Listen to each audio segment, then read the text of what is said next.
Well, I've got it mounted on the skids. I've fixed some of the rocking problem by extending the two outside timbers.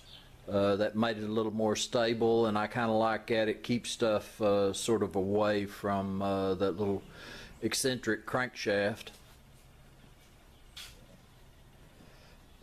Something that I like is my little off and on plug. I have a reverse plug here, and I can just plug a power cord in and turn it on and off from the light switch.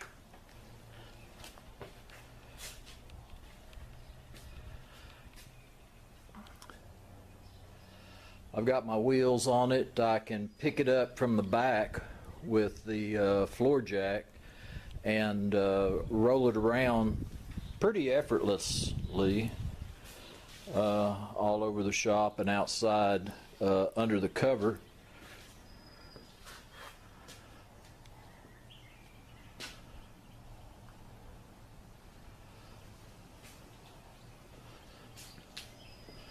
Turned out pretty good.